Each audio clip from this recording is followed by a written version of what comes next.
Udah.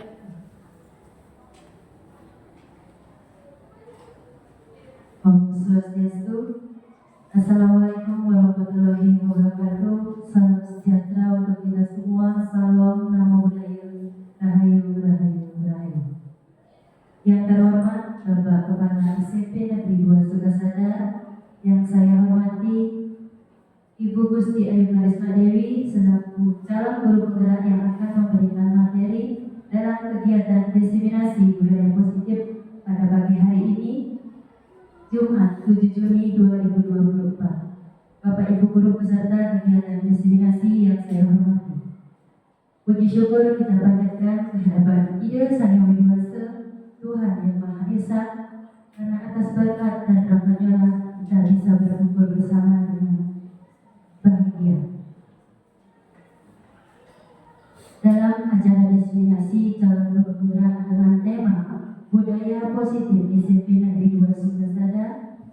Hadirin yang berbahagia, adapun kegiatan yang akan kita laksanakan pada pagi hari ini, yang pertama pembukaan, kedua sambutan Kepala SMP Negeri 2 Sukasada, yang ketiga penyampaian materi dari calon guru penggerak, dan yang terakhir penutup. Menginjak ke acara selanjutnya, yaitu pembukaan dengan menyanyikan lagu kebangsaan Indonesia Raya. Hadirin dimohon untuk berdiri.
Sebelum memulai kegiatan pagi hari ini, maka baiknya mari kita melakukan doa bersama.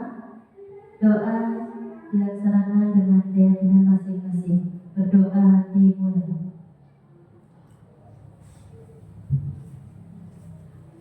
Berdoa dapat diakhiri. Peserta dimohonkan untuk duduk kembali. Baik, untuk acara selanjutnya yaitu sambutan dari Bapak Kepala SMP Negeri 2 Sukasada. Untuk waktu kami dipersilakan. Baik, terima kasih pada Ibu Gusti Ayu Karisma Dewi selaku calon guru penggerak, dan juga kepada teman-teman sekalian, staf guru yang juga dalam kegiatan diseminasi budaya positif. Bapak Ibu sekalian, terkait dengan kegiatan hari ini merupakan sebuah kehormatan ya bagi kita semua bahwa di sekolah kita sekarang sudah ada satu dari rekan kita menjadi calon guru penggerak. Ini merupakan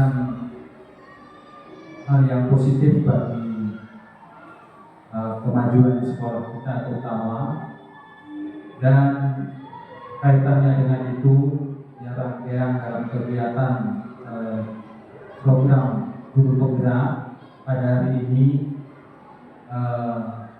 Calon guru penggerak akan mengadakan diseminasi budaya positif atau pengibasan budaya positif di sekolah kita.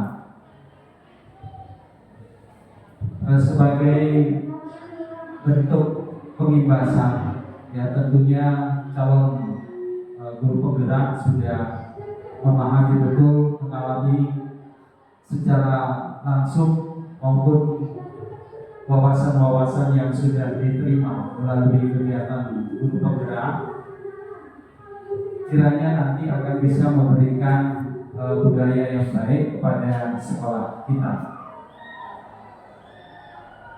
Membentuk atau membangun budaya itu tentu merupakan sebuah pekerjaan yang sangat berat, yang kita juga akan mengalami. Ya, bagaimana kita bisa mengubah sebuah budaya yang sudah tertanam begitu kuat ya di sebuah instansi ataupun di manapun kita berada. Apalagi budaya itu kita rasa atau kita anggap kurang baik, yang sekarang kita ingin mengubahnya, tentu membutuhkan tenaga pemikiran yang super berat. Ya, sebagaimana di sekolah, ya, budaya yang sudah terbentuk dari dulu, terutama bapak ibu guru yang sudah sangat lama mendedikasikan diri di sekolah ini, ya tentunya budaya-budaya yang sudah diturunkan atau diberikan dari generasi-generasi sebelumnya itu tidak semuanya dalam bentuk yang positif, tidak semuanya dalam bentuk yang negatif, tetapi juga ada hal-hal positif yang bisa kita ambil, yang bisa kita kembangkan. Demikian juga budaya yang ada di antara peserta didik kita di sekolah ini. Budaya itu tentunya yang terbentuk dan akar itu dipengaruhi oleh faktor internal dan juga eksternal. Internal itu yang berasal dari dalam dirinya, kemudian eksternal ya budaya-budaya yang terbentuk oleh lingkungan yang ada di sekitar, termasuk keluarga dan masyarakat. Ya. Nah sekarang bagaimana kita sebagai pendidik itu bisa ya mengarahkan anak-anak ini, karena fungsi atau tugas utama kita itu bukan sebenarnya membentuk budaya anak itu menjadi budaya yang baru, tidak ya, karena karakter anak itu sudah ada dari sejak dia lahir, budaya baik karakter baik maupun tidak baiknya itu. Nah, oleh karena itu kita sebagai guru tugasnya hanya mengarahkan bagaimana budaya-budaya atau karakter positif yang ada pada anak itu bisa tumbuh dan mengarah pada hal-hal yang baik. Ya. Seperti yang saya katakan tadi, hal ini tentu tidak mudah. Ya. Jadi memerlukan komitmen dari kita untuk bisa mengubahnya. Ya. Komitmen itu tentu diawali dari diri kita sendiri dulu. Ya, bagaimana kita sebagai pendidik bisa menjadi teladan yang baik bagi anak-anak didik kita. Karena kalau gurunya saja misalnya datang terlambat, tidak disiplin dan lain sebagainya, bagaimana budaya atau karakter itu bisa akan terbentuk kalau kita memberikan contoh atau teladan yang tidak baik. Tentunya akan sangat sulit ya bagi guru untuk memberikan masukan terkait dengan apa yang dilakukan oleh siswa. Seperti contoh misalnya guru yang berambut panjang itu gondrong, kemudian kita akan membuat atau ingin merapikan anak-anak didik kita supaya dia bisa disiplin atau rapi di dalam mencukur rambut misalnya. Tentu ini akan menjadi kontradiktif ya. Nah itu contoh kecil saja. Jadi teladan itu sangat penting ya bagi kita untuk bisa mengarahkan siswa supaya sesuai dengan karakter yang kita harapkan. Nah itu sedikit gambaran ya bagaimana teknisnya nanti akan diberikan oleh guru penggerak, ya, calon guru penggerak, bagaimana budaya-budaya positif yang ada di sekolah kita itu bisa dimunculkan, dikembangkan, kemudian dipelihara dengan baik ya. Sehingga nanti betul-betul nanti kita bisa ya, karena tujuan akhirnya adalah peserta didik, tentu ya, bagaimana nanti budaya-budaya positif itu bisa kita tanamkan kepada siswa peserta didik kita untuk nanti akhirnya bisa menghasilkan mutu atau kualitas pendidikan yang lebih baik yang berdampak kepada masyarakat di sekitar kita. Ya, nah ini bukan sesuatu yang idealis ya, oleh sekolah untuk bisa membentuk budaya positif, tetapi memerlukan komitmen dan kerjasama atau kolaborasi di antara kita semua. Ya, kita saling mengingatkan, ya, saling menegur satu dengan yang lain, ya, sehingga budaya-budaya positif yang ada di sekolah ini bisa terbentuk kembali. Ya. Nah itu yang selaku pimpinan saya sangat mengharapkan bahwa budaya positif itu akan muncul, termasuk nah ini salah satunya sebagai guru penggerak, ya, sebagaimana yang ditemukan secara masif oleh pemerintah. Guru penggerak ini nanti semakin banyak muncul di antara guru. Ya, kiranya apa yang sudah dilakukan oleh Ibu Karisma Dewi itu bisa memberikan contoh juga, ya, dan motivasi bagi kita. Ya, karena kita tidak tahu kedepannya itu akan seperti apa. Ya, banyak gebrakan-gebrakan dari pemerintah yang kadang-kadang membuat kita kelabakan. Oleh karena itu, mari kita ikuti kegiatan ini dengan sebaik-baiknya, dengan pikiran yang positif, ya, bahwa nanti akan kedepannya akan memberikan kemajuan bukan hanya untuk sekolah kita, tapi juga untuk diri kita sebagai tenaga pendidik yang profesional. Jadi itu saja yang bisa saya sampaikan. Sekali lagi, ya, mudah-mudahan kegiatan ini bisa bermanfaat bagi kita semua. Sekian dari saya tutup dengan kata Santi. Om Santi Santi Santi. Om. Terima kasih.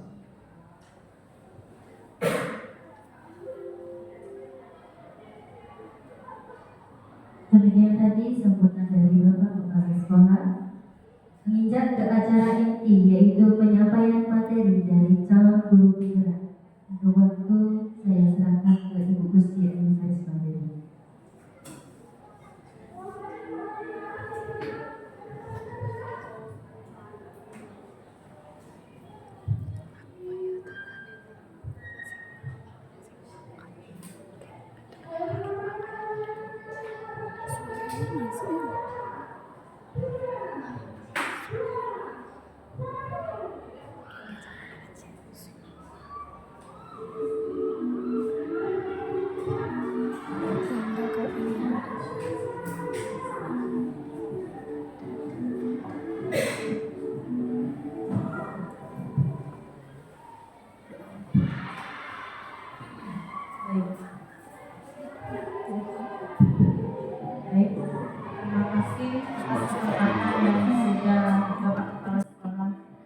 berikan, serta selamat pagi saya ucapkan kepada Bapak Ibu guru yang sudah hadir pada kesempatan kali ini di diseminasi Sidaya Sosial.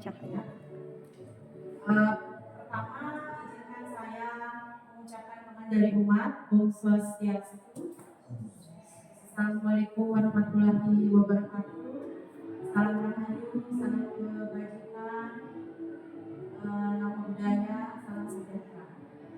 Baik Bapak Ibu, untuk diseminasi budaya positif ini saya dapatkan di modul 1.4, modul paling akhir di modul 1 di pendidikan guru penggerak. Jadi pembahasan saya di sini berupa aksi nyata mengajak Bapak Ibu yang berada di SMP Negeri 2 Sukasari.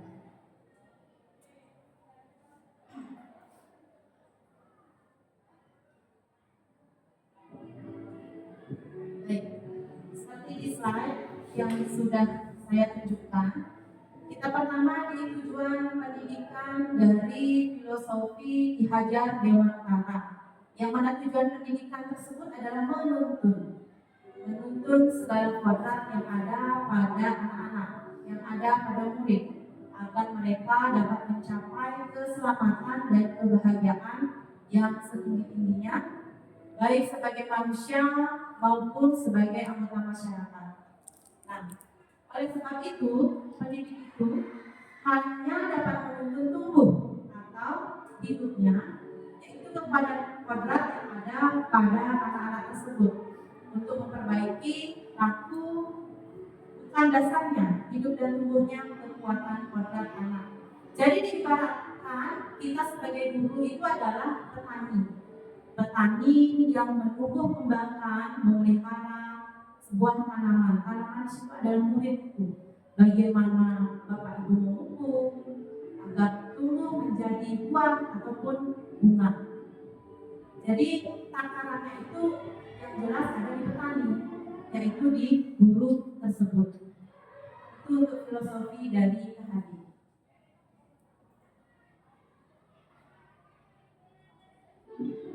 Nah, pendidikan yang menuntun itu sesuai apa? Di sini ada kodrat alam dan kodrat zaman. Yang mana kodrat alam sesuai dengan sifat dan bentuk ataupun karakter anak tersebut dari lahirnya. Sedangkan kalau di sini diistilahkan sebagai sifat dan bentuk, sedangkan kalau kodrat zaman itu isi dan irama. Jadi kodrat zamannya, zaman sekarang dengan zaman 10 tahun yang lalu itu berbeda.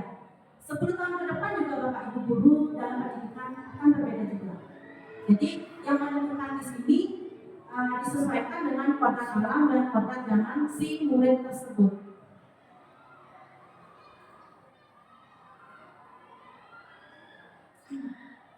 Nah, dari tujuan pendidikan KHD ini, bila kita melihat dari kodrat zaman, pendidikan saat ini menekankan pada kemampuan anak untuk memiliki keterampilan abad 21. Sedangkan dalam memaknai kodrat alam, maka konteks lokal, sosial budaya, murid yang ada di lingkungan kita Indonesia Barat memiliki karakteristik berbeda dengan Indonesia Timur ataupun Indonesia Tengah. Itu jadi kita tidak sama untuk sosial budayanya ya.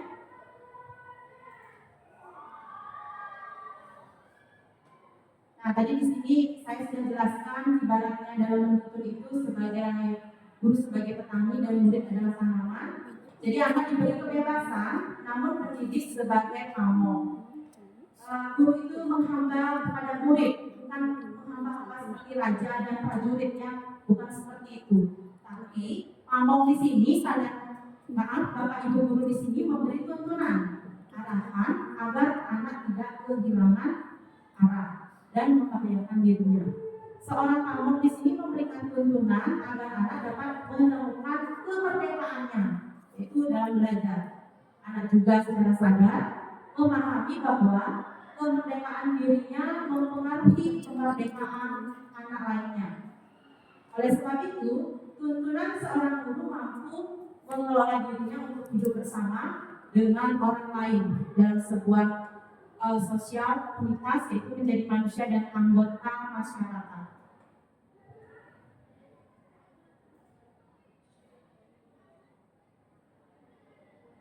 Nah, budaya positif yang kita dengungkan di sini yaitu nilai dan kebiasaan di sekolah yang berpihak pada murid agar mereka dapat berkembang menjadi pribadi yang kritis, penuh hormat, dan rasa tanggung jawab sesuai dengan profil pelajar Pancasila.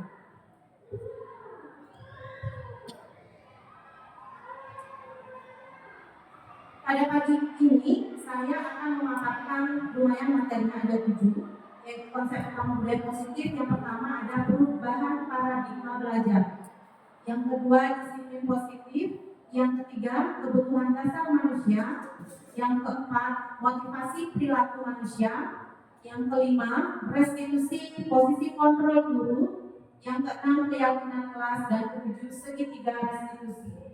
Ini yang paling akhir ya, untuk memecahkan sebuah masalah, segitiga restitusi.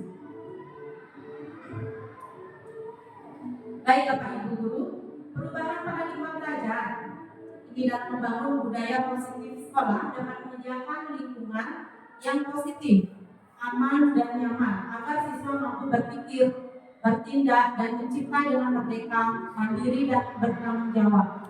Disiplin di sini sangat berkaitan dengan kontrol guru terhadap siswa ya.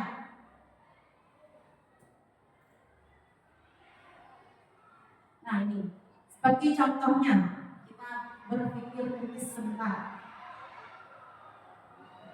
Bapak Ibu ada yang di sebelah ya. Nah, Bapak Ibu yang A itu memegang salah satu tangan. Teman yang lainnya mencoba berkali-kali membuka kepala tangan itu. Nah di sini teman yang sebelahnya tidak boleh membujuk, boleh membujuk, memarahi, tapi apakah hal tersebut mau apa tidak ya? Nah di situ ada kesannya dipaksa, sedangkan ditawarkan oleh temannya agar membuka kepala tangan itu. Bagaimana sih sikap kita? Bapak Ibu yang punya kepala tangan itu ya, poinnya di situ.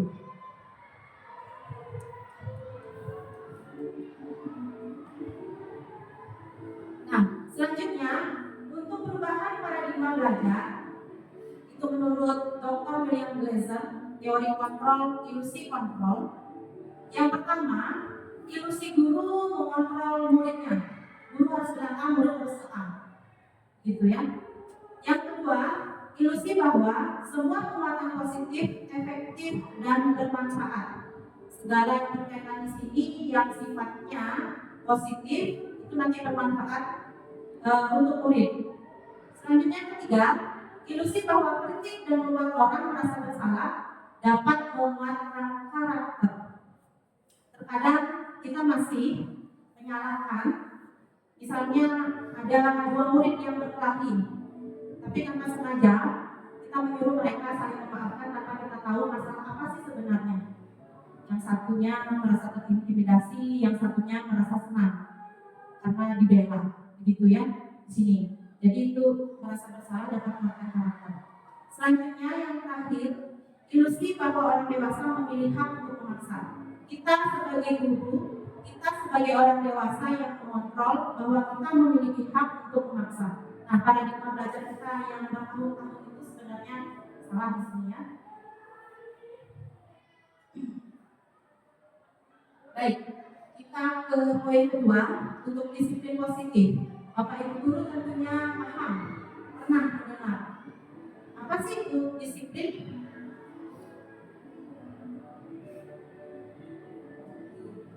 Disiplin waktu, tepat waktu,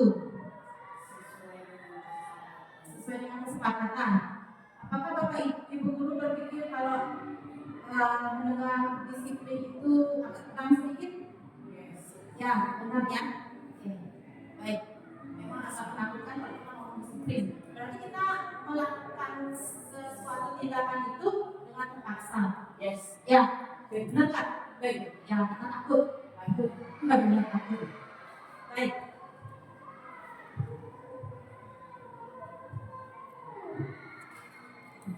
Oke, disiplin berasal dari bahasa Latin, yaitu disiplina yang artinya belajar, sebenarnya belajar artinya.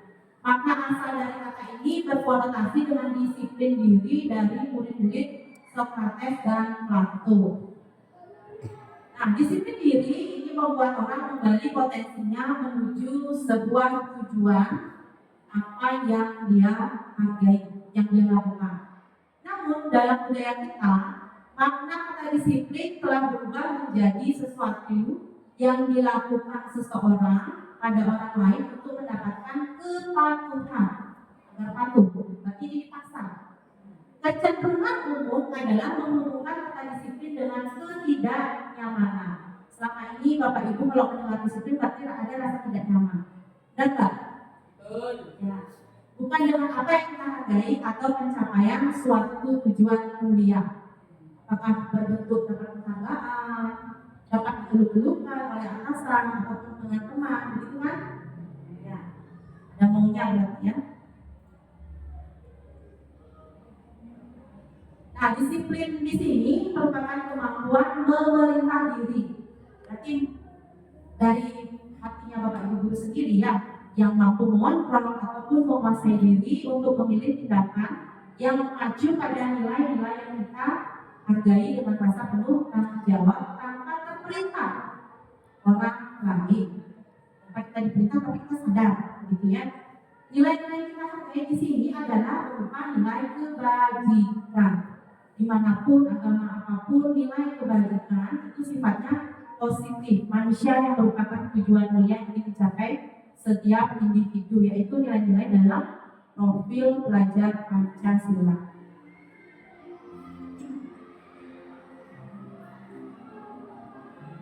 Baik. Materi yang ketiga yaitu kebutuhan dasar manusia. Realitas sebuah kebutuhan di sini setiap orang tentunya berbeda-beda ya. Kita harus berusaha memahami pandangan orang lain tentang dunia. Setiap orang memiliki gambaran yang berbeda. Yang mana ada 5 kebutuhan dasar, yaitu cinta kasih atau diterima, ada penguasaan, ada kebebasan atau dan kesenangan, serta yang terakhir ada survival. Di sini bentuk dari pertahanan diri yang tengah-tengahnya. Di tempat ini ada survivalnya.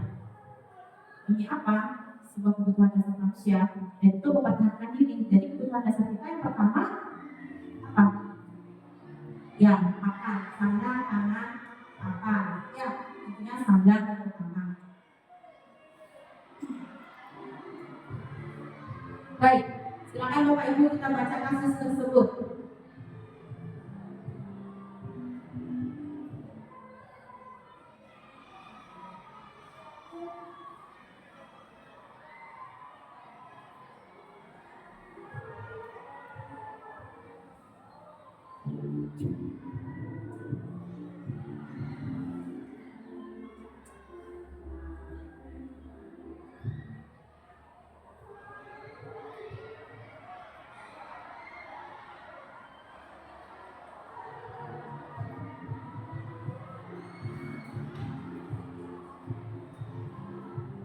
Saya Bapak Ibu guru.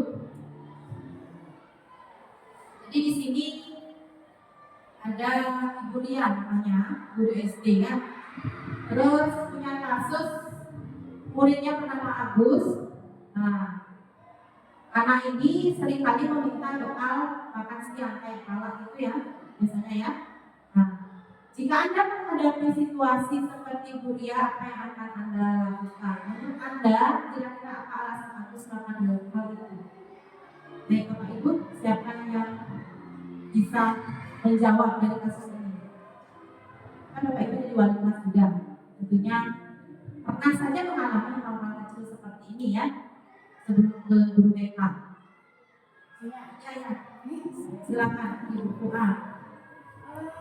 Yang akan saya lakukan pertama kali adalah memanggil Agus, bertanya, bercerita, mendekati dan bercerita sedikit. Kemudian kalau yang saya lakukan kira-kira apa alasan Agus melakukan hal itu, kemungkinan di situ melihat zaman now itu mamanya pada sibuk.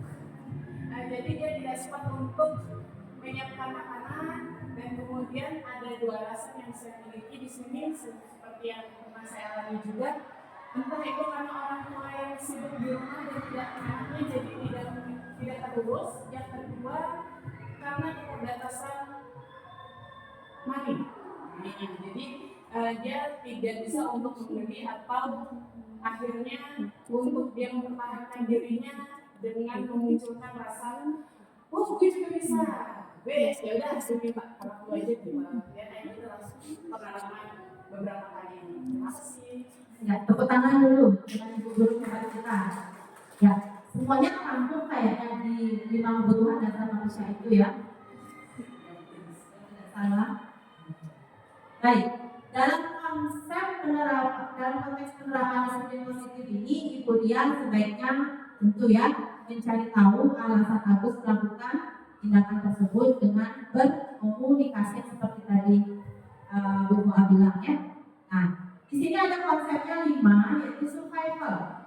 Agus lapar, orang tuanya tidak membawakan bekal makan siang. Yang kedua, lopek belum, teman Agus jadi perhatian sama Agus dengan cara seperti itu ya, ingin disayang, ya, jadi fokus perhatian, makanya bikin gara-gara, terus saja diulang-ulang, ya.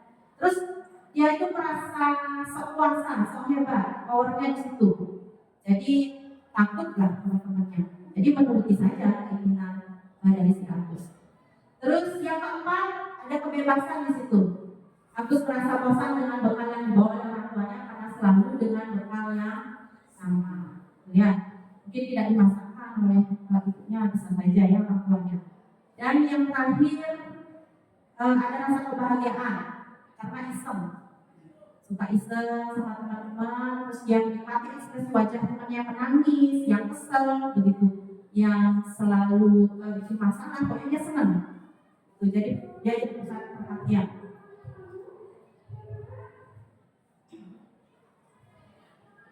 Baik, kita lanjut ke hukuman dan sanksi atau konsekuensi. Nah, di situ ada satu kasus lagi ya mengenai hukuman dan sanksi. Silakan Bapak Ibu kita analisis bersama.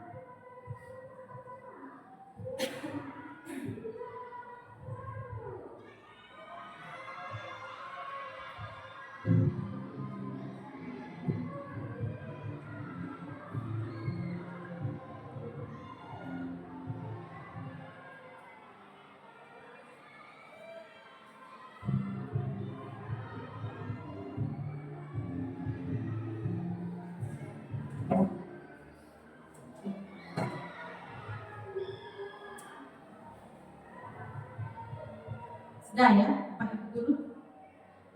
Jadi siswa murid bernama Iva mendapat pelajaran matematika ya.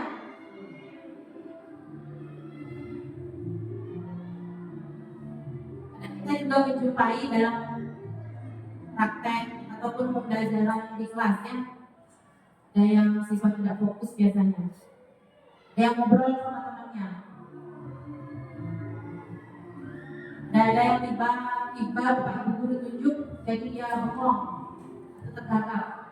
Nah, padahal itu dijadikan bahan tertawaan oleh murid yang lainnya, gitu ya.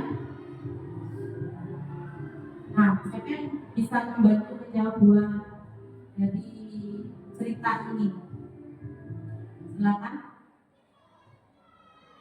Kita sama-sama belajar, karena kita sering menghadapi situasi seperti ini ya, dengan kasus yang berbeda-beda. Jadi kita sharing, berkolaborasi ya Bapak Ibu guru.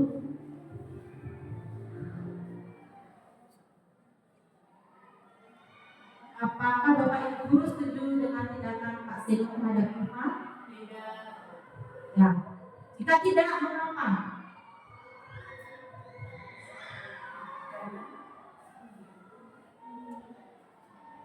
Karena Pak Silo bagaimana? Galak? Galak, ya, kayak macan. Nah, selain itu, ya, kesannya ada kemudian karena disitu ada tertawakan ya, tertawakan oleh fisik ya, disitu secara tidak langsung sebenarnya. Nah, jadi kelas semacam semakin gaduh, anak-anak pun tertawa melihat Iva. Jadi satu kelas tertawakan si Iva ya. Setelah itu si Iva di depan kelas memegang hidung ya. Nah, menurut Anda tindakan Pak Seno terhadap Iva adalah apakah itu sebuah hukuman atau konsekuensi? Hukuman dan konsekuensi berbeda Bapak Ibu. Masuk apa? Hukuman. Masuk hukuman. Benar. Mengapa? Kan awalnya dari persetujuan. Ada persetujuan?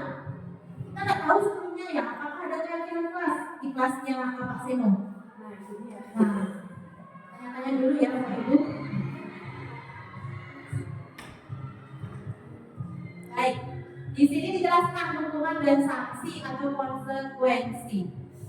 Hukuman itu sesuatu yang menyakitkan, tidak nyaman, korban mendapatkan keadilan, murid kita akan tersakiti, perilakunya ada pasif, agresif, akan meningkat.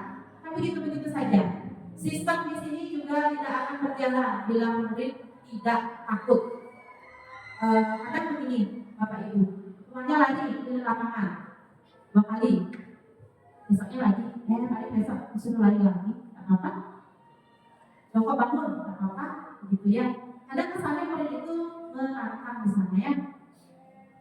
Peraturannya adalah titik-titik, kamu harus titik-titik.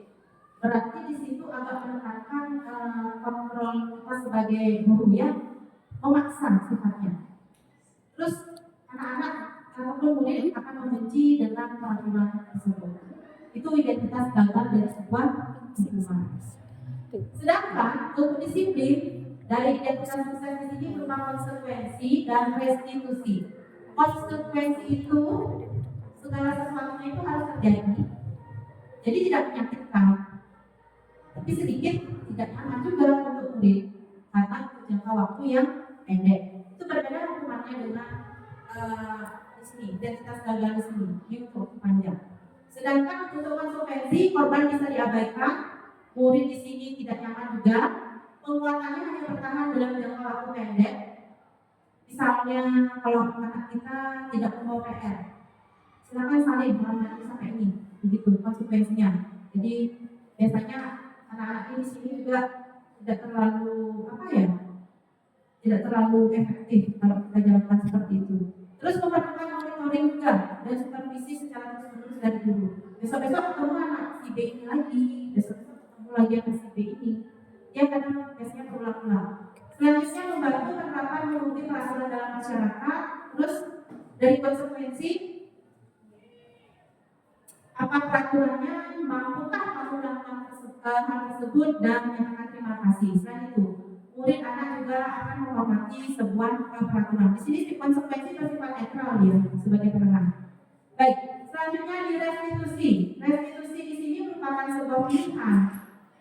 Kalau kamu tidak lari di lapangan ya masuk kamar mandi. Nah, ada pilihan seperti itu ya. Di sini penguatan untuk murid dalam waktu panjang itu korban mendapatkan ganti rugi, misalnya pulpennya yang dihilangkan diganti rugi. Saya akan menggantinya, itu di sini restitusinya. Murid dan anak mendapatkan penguatan, masalah terpecahkan. Jadi murid di sini belajar bertanggung jawab. Kalau pulpen temannya dihilangkan, dia sendiri ada inisiatif untuk mengembalikan. Terus fokus pada pemecahan masalah dalam jangka waktu panjang di sini. Nah, jadi pertanyaannya bisa digunakan apa yang kamu yakini? Saya meyakini dari keyakinan kita seperti ini yang sudah kita dapatkan. Apa yang kamu bisa lakukan untuk memperbaiki masalah ini? Saya akan mengganti pulpen teman yang berulang begitu ya. Jadi murid di sini menghormati dirinya dan juga orang lain dalam keyakinan kelas tersebut. Nah di sini lebih positif ya. Baik, kita lanjut ke materi yang keempat. Semua perilaku itu memiliki tujuan. Ini ditunjukkan oleh teori motivasi perilaku manusia. Yang pertama, untuk menghindari ketidaknyamanan atau hukuman, ya, apa yang akan terjadi apabila saya tidak melakukannya? Seperti ini, Bapak Ibu untuk hari Senin upacara bendera, pukul sekian sampai sekian. Nah, apakah Bapak Ibu bagaimana? Disiplin untuk disiplin waktunya. Dan kita harus cepet-cepetan nggak? Ya, berarti ada rasa tertekan di situ kan untuk waktu. Nah, itu motivasi eksternal ya, bukan dari diri kita. Di atasan aja atasan, kita nggak enak sama teman, terlambat datang seperti itu ya. Terus yang kedua, untuk mendapatkan imbalan dari orang lain atau institusi. Dia ikut pengembangan kompetensi, nanti dapat sertifikat, ada amplopnya juga. Nah, berarti di situ ada bukan dari diri ya, tapi demi mencapai sebuah atau mendapatkan imbalan. Jadi tetap ya dimotivasi eksternal namanya ya. Terus yang ketiga, untuk menghargai diri sendiri. Saya akan menjadi orang seperti apa bila saya melakukannya. Saya akan mencoba belajar. Karena posisi kita sebagai guru akan terus belajar dan belajar. Nah, entah itu kita mendapatkan ilmu, entah itu kita mendapatkan nama baik, entah itu mendapatkan nama baik sekolah. Jadi motivasinya dari diri sendiri. Jadi kita tidak peduli apa yang akan kita dapatkan, tapi kita lebih menghargai diri sendiri. Tahu juga untuk kedepannya lebih baik begitu ya. Jadi inilah tujuan dari disiplin positif itu, untuk menghargai diri sendiri dan untuk menggerakkan hati kita ya Bapak Ibu. Nah, mari kita berlatih. Apakah ini termasuk hukuman atau konsekuensi? Silakan dibaca dulu Bapak Ibu.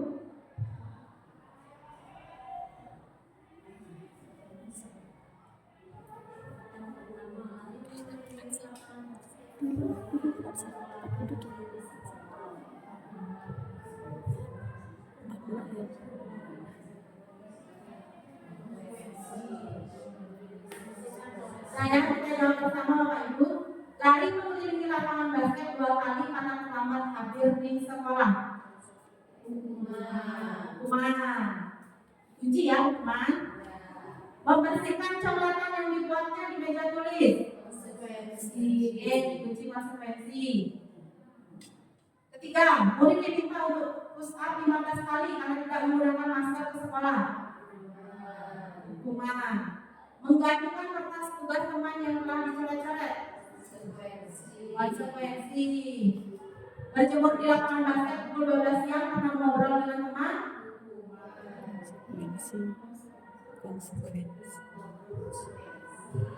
Konsekuensi. Ya, dikunci konsekuensi. Murid diminta bertelanjang kaki sepanjang hari karena tidak menggunakan sepatu warna hitam sesuai peraturan sekolah. Konsekuensi. Dikunci ya. Terakhir, berdiri di depan kelas sambil mengangkat kaki satu karena tidak bisa menjawab pertanyaan. Ya. Kunci kaki ya.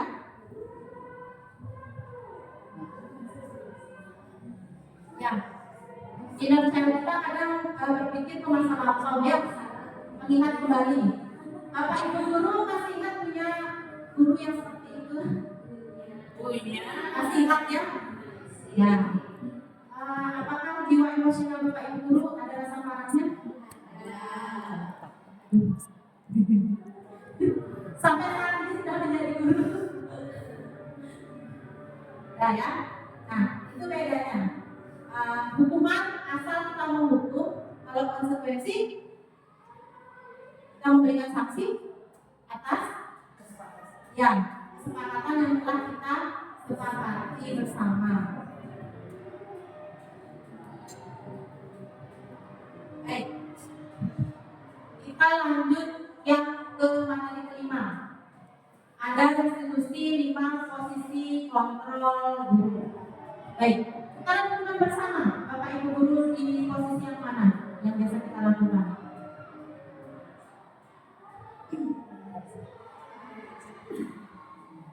Kemana? Memantau saja ya, dari jauh. Seperti ini. Terus, dan sebagai teman mungkin ada ya? Atau sedikit? Ada. Ya. Baik.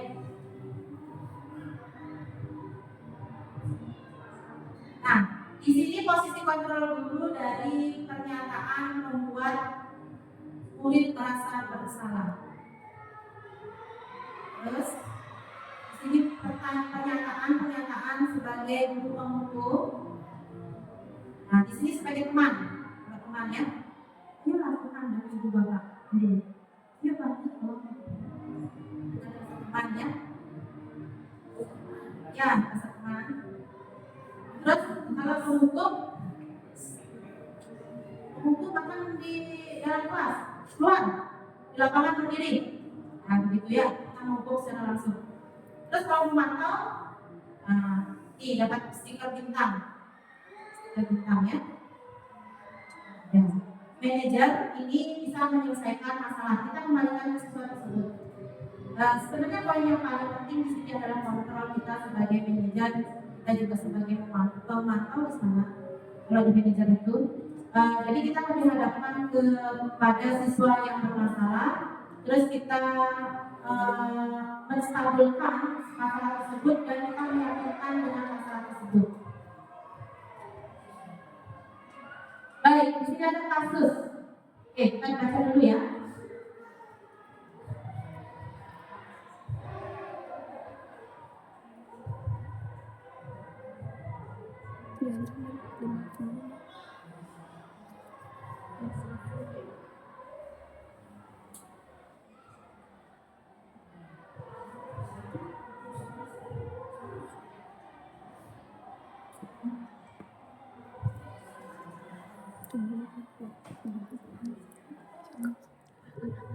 Baik, Bapak Ibu Guru. Di sini ceritanya hari Senin Pak Harun tidak masuk sekolah. Jadi Pak Harun adalah guru matematika dan Bu Wati yang menggantikan Pak Harun.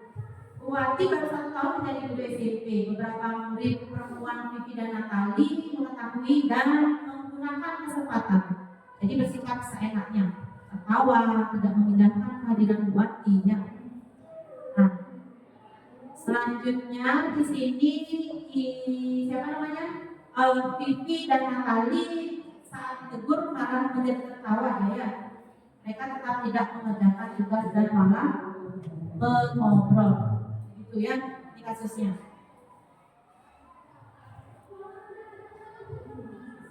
Kasus kedua.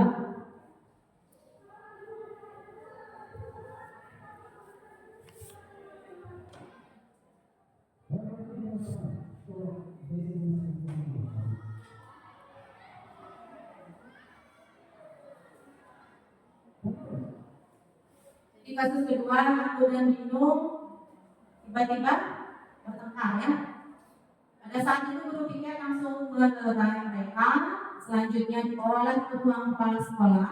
Ibu Suci sebagai kepala sekolah berupaya menenangkan keduanya, terutama Dino.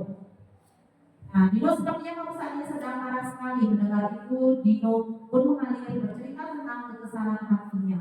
Ibu Suci pun melanjutkan bahwa membuat kesalahan adalah hal yang manusiawi dan bahwa mempertahankan diri adalah hal yang penting. Namun meminta Dino memikirkan cara lain yang mungkin lebih efektif karena saat ini Dino berada di ruang kepala sekolah.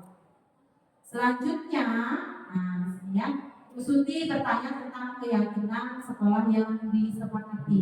Apakah Dino bersedia memperbaiki kesalahan yang telah dilakukan? Akhirnya Ibu Suti balik bertanya kepada Anto, hal apa yang bisa dilakukan Dino untuk memperbaiki masalah? Saya perlukan saya diperbaiki. Nah, sini Ibu Suti sebagai manajer ya, yang mengontrol, menstabilkan sebuah masalah dan meyakinkan. Jadi sebagai penengah, apa sih yang mau diminta oleh Dino, apa yang diminta oleh si Anto?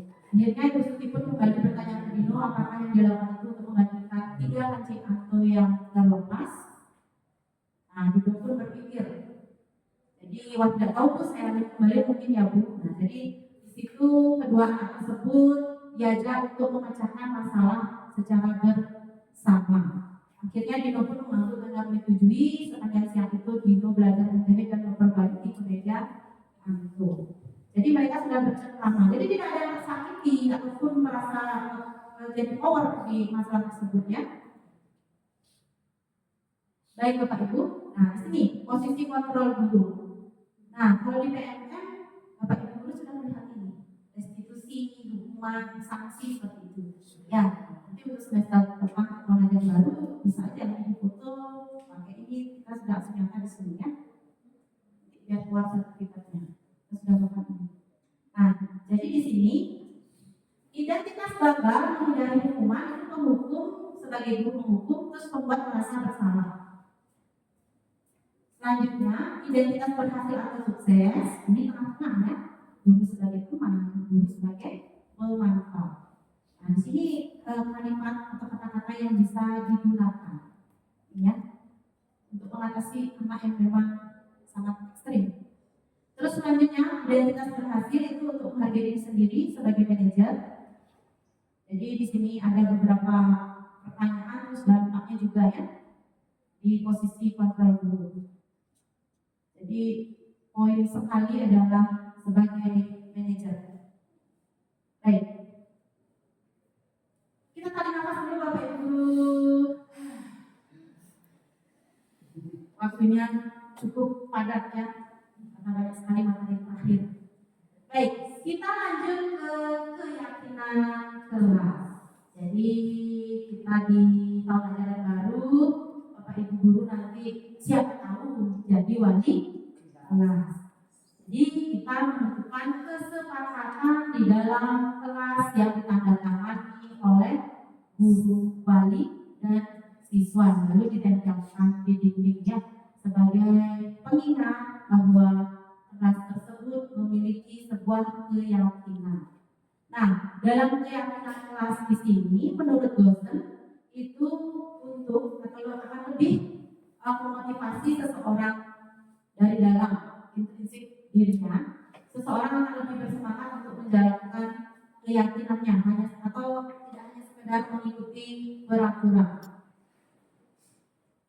Nah, dari sebuah keyakinan kelas tentunya ada peraturan kelas ya. Nanti Bapak Ibu guru membuat peraturan di kelas itu tidak boleh makan atau bagaimana di dalam kelas, menaruh barang sesuai tempat. Jadi kita membuat peraturan kelas dan menjadi keyakinan kelas itu tidak menggunakan kata negatif yaitu jangan, kata jangan, tidak, begitu ya. Tidak membuang sampah sembarangan. Kita ganti pakai kalimat apa? Buanglah sampah.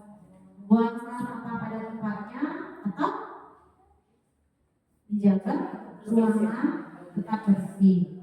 Itu seperti itu ya, satu contoh dari keyakinan kelas ini.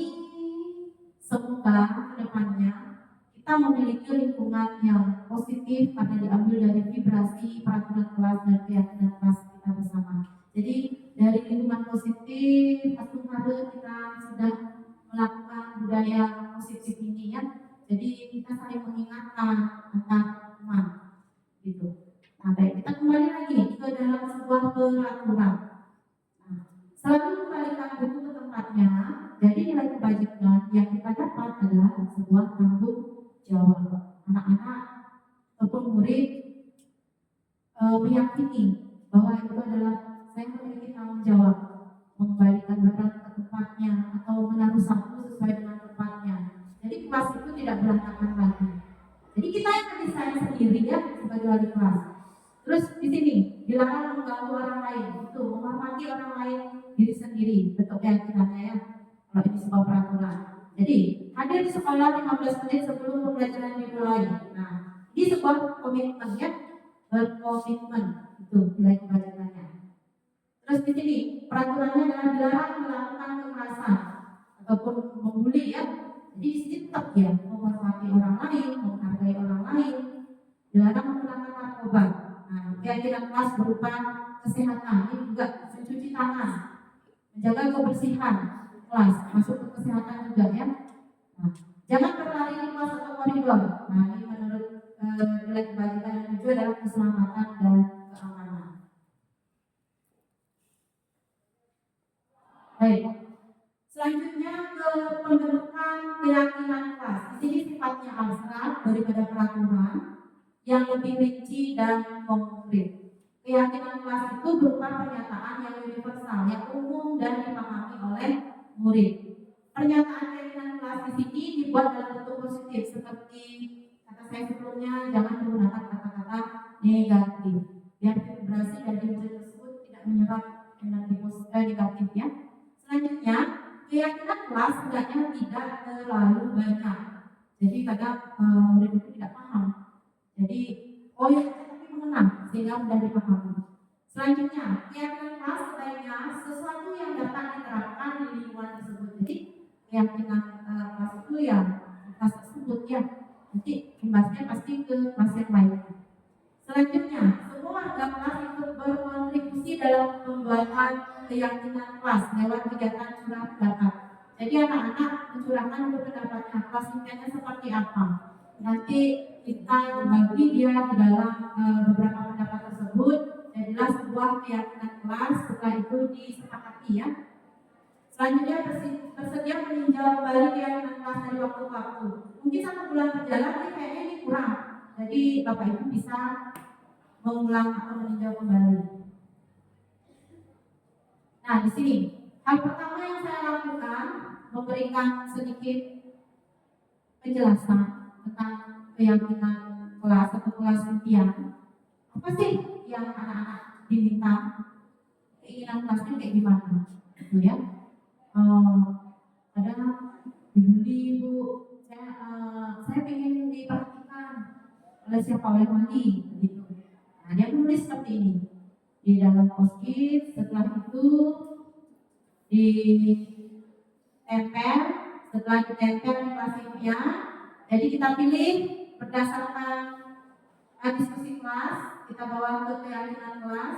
Setelah itu dari keyakinan kelas nanti kita sortir lagi yang mana masuk kesepakatan bersama, nanti ditempel di kertas karton, baru ditandatangani oleh siswa dan wali ya. Nah, itu sebagai panjangan.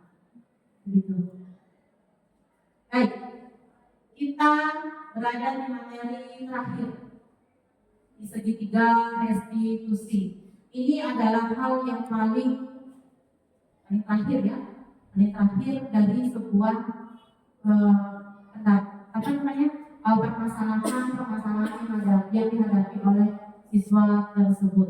Jadi proses di sini menciptakan kondisi bagi murid untuk memperbaiki kesalahan mereka sehingga mereka bisa kembali pada kelompok mereka dengan karakter yang lebih kuat. Melalui restitusi guru di sini dapat membantu murid menjadi lebih memiliki tujuan. Kadang murid itu bikin masalah karena dia ingin diperhatikan mungkin ya.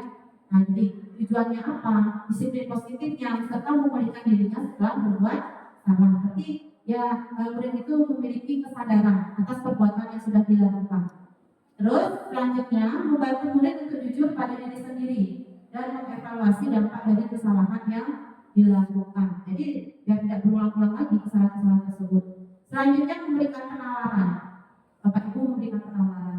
Terus apa yang Bapak Ibu akan lakukan kalau kamu melakukan kesalahan seperti ini ya? Jadi di sini sifatnya kita tidak memaksa. Kamu harus begini. Besok harus begini lagi. Nah, gitu ya. Ada di situ. Jangan. Kalau bisa jangan dulu. Baik. Di sini ada segitiga restitusi. Yang pertama adalah menstabilkan identitas. Jadi muridnya berbuat salah, kita ngobrol secara langsung. Setiap orang itu pasti melakukan kesalahan, seperti itu kalimatnya. Kamu bukan satu-satunya yang pernah melakukan ini. Ibu juga pernah mengalami. Nah, gitu ya. Terus yang kedua, validasi tindakan yang salah. Kamu melakukan itu pasti punya alasan. Kenapa? Gitu ya. Apakah ada hal yang efektif untuk mendapatkan apa yang kamu butuhkan? Pasti Bapak Ibu guru akan bisa membantu. Gitu ya. Terus yang terakhir adalah menanyakan keyakinan. Nah, tanyakan keyakinan agar tidak berulang lagi. Apa yang kita sepakati ya? Terus kamu ingin menjadi orang seperti apa? Begitu. Baik, tahapan segitiga restitusi menstabilkan identitas. Berbuat salah itu tidak apa-apa, itu manusiawi. Tidak ada manusia yang sempurna. Saya juga pernah melakukan kesalahan. Bapak Ibu tidak tertarik mencari siapa yang salah, tapi mencari solusi. Bukan kamu benar, si B salah, ya begitu. Jadi kamu berhak merasa begitu. Wajar ya melakukan kesalahan tersebut. Begitu untuk menstabilkan identitasnya. Yang kedua, validasi tindakan yang salah. Nah, di sini kita bertanya, kamu pasti punya alasan. Kamu patut bangga pada dirimu. Karena kamu telah melindungi sesuatu yang penting buatmu. Jadi di sini bentuknya tergantung permasalahannya ya. Terus menanyakan keyakinan apa yang kita percaya sebagai kelas atau keluarga di sekolah ini. nilai umum apa yang sudah kita sepakati, terus bayangan kita tentang kelas yang ideal atau kelas impian seperti apa, selanjutnya kamu mau jadi orang seperti apa.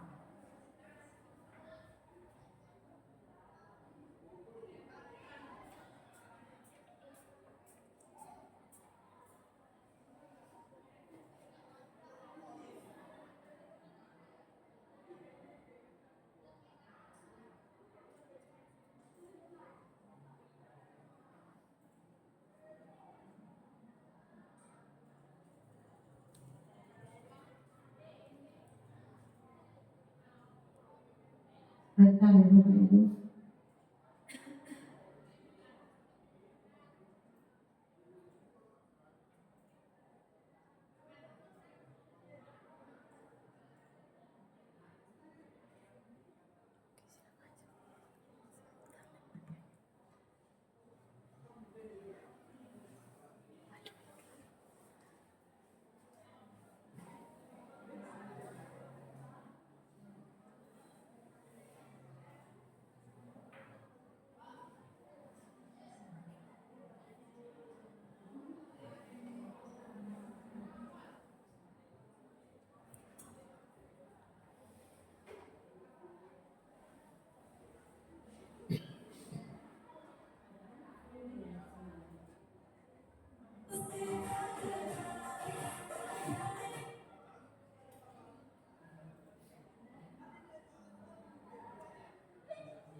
Baik Bapak Ibu, saya di demonstrasi kontekstual menerapkan dua kasus. Yang pertama kasusnya, sebentar ya.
Baik ya. Kamu tahu kenapa ini dipanggil? Tahu terkait saya emosi karena tadi dan saya Oh begitu. Ya wajarlah tidak bisa menekan emosimu, tidak bisa bersabar ya. Kalau itu juga jadi ini saja doakan melakukan perbuatan seperti ya. Lalu apa yang kamu lakukan terhadap Febri? saya kadang marah terus mencaci maki Febri dan tidak sengaja saya untuk berbedanya Bu. Oh tentu saja ya. Yang kamu lakukan itu pasti memiliki alasan tentunya ya. Ya Bu. Ya, kamu yang saja dan kamu mengikuti seperti laporan ya. Baik kalau itu, yang penting kamu tidak melakukan pemukulan secara kasar ya, tidak membuat secara fisik seperti kasar. Coba kita coba dulu hidupkan perbuatan kamu sebelumnya, apakah menggunakan meja itu sesuai dengan kelas kita? Ya Bu. Nah, sekarang menurut kamu kelas apa yang dilanggar? Ya, menghormati antar teman itu penting atau tidak? Itu ya sangat penting ya. Menurut penting, jadi dengan kelas apa yang harus kamu lakukan ketika kamu sedang marah? Lebih sabar untuk Ya, lebih sabar. Nah, jadi cara kamu memperbaiki masalah di sini bagaimana? dan kalau Febri banyak terbiasa lagi saya lakukan Ya, bagus sekali ya. Itu tindakan yang sangat tepat. Jadi tetap semangat. Terus sekarang kamu bisa balik ke kelas. Jika hal ini terjadi, silakan bahasa Inggris itu boleh bapak ya sama. Nah, setelah kita menyaksikan kasus pertama, melakukan kasus kedua, yaitu seorang murid bernama Febri sedang terlambat sehingga banyak pelajaran yang tertinggal. Berikut skenario dosen yang sama digunakan sedikit dari eksekusi. Selamat menyaksikan Bapak Ibu dan Ya, silakan Febri dulu. Jadi Febri, saya dengar dari guru lain dari sekolah ya. Nah, menurut ingatan kamu, seberapa kali kamu sudah mengetahui kali? Nah, kenapa di dalam penampilan kamu itu hal yang bersifat manusiawi ya? Saya itu merupakan masalah kesalahan hal biasa lah yang terjadi. Jadi di sini bagaimana cara kamu memperbaiki kesalahan itu? Apakah kamu setuju dalam melakukan solusi itu? Ya, baik kalau itu kita mencari solusi saat kamu dalam melakukan sekolah. Alasan kamu itu maksudnya kamu mau berjalan dalam. Nah, apakah orang tua kamu tahu itu kamu saya tidak tahu ya, tahu ya. Nah, menurut keyakinan kelas yang sudah kita sepakati bersama, apakah pendapat sekolah itu masuk ke keyakinan kelas kita? Ya, kalau memang kita masuk, berarti itu yang menggunakan adalah disiplinan. Baik, kalau kedisiplinan, menurut kamu apakah penting? Penting ya. Nah, kalau memang sangat penting ya, datang terlambat ke sekolah itu harus selalu waktu dan selalu menghargai waktu yang kita punya ya. Benar? Ya, itu sekali ya, menghargai yang kita itu bermanfaat sekali bagi kita semua. Baik, sekarang bagaimana kamu melakukan sikap baik dengan cara meminta maaf menurutmu? Apa yang akan melakukan kalau tidak ada perlawanan? Ya, kamu dari awal. Kalau begitu itu akan berkomunikasi dengan kedua orang tuamu agar kamu tidak mengulangi lagi kesalahan itu terutama datang ke sekolah terlambat. Kalau itu saya bisa kembali ke kelas dan mewakili diri dan sesuai yang kita jelaskan sudah sepakati agar tidak mengulang lagi kesalahan dan jadi berkeluarga. Yang investigasi.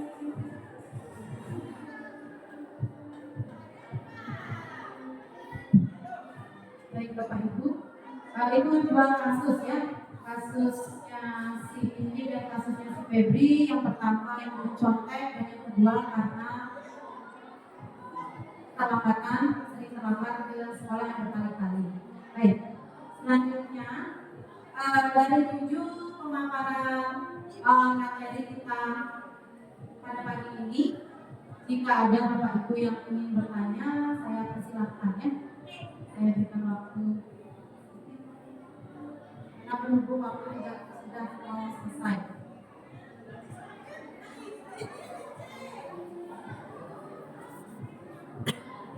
Boleh bertanya satu, kalau sudah pas kita cukupkan. Ya. Nanti kita saling berkolaborasi ya Bapak Ibu, apa yang kita temukan di lapangan, saling berdiskusi ya. Baik, kalau gitu saya ucapkan terima kasih banyak dan saya tutup dengan perang Santi. Om Santi Santi Santi Om. Salam sejahtera. Waalaikumsalam warahmatullahi wabarakatuh. Salam rahayu, salam kebajikan. Saya serahkan kembali ke pembawa acara.